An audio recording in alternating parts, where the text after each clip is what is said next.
زندگی صدیوں، سالوں، مہینوں یا دنوں میں نہیں بدلتی۔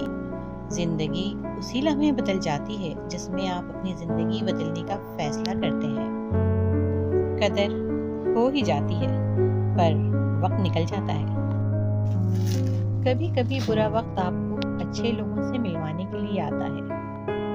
بہت کم ہی ایسا ہوا ہے کہ قدر کرنے والوں کو قدر کرنے والے ہی ملے ہوں، ورنہ قدر کرنے والوں کو ہمیشہ بے قدرے لوگ ہی ملتے ہیں۔ زبان کا وزن بہت ہی ہلکا ہوتا ہے، مگر بہت کم ہی لوگ اسے سنبھال پاتے ہیں۔ مضبوط لوگ خاموش رہتے ہیں، کبھی کسی سے شکایت نہیں کرتے۔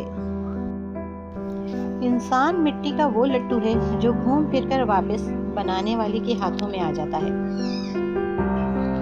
دنیا میں سب سے زیادہ مطمئن لوگ وہ ہیں جنہیں اپنے معاملات اللہ تعالیٰ کے سپرد کرنے کی عادت ہو۔ جو لوگ درد کو سمجھتے ہیں وہ لوگ کبھی درد کی وجہ نہیں بنتے۔ کچھ لوگوں کو عزت راس نہیں آتی، جب تک ان کے جیسے نہ بن جاؤ ان کو سمجھ نہیں آتی۔ بہترین انسان اپنے عمل سے پہچانا جاتا ہے، ورنہ اچھی باتیں تو دیواروں پہ بھی لکھی ہوتی ہیں۔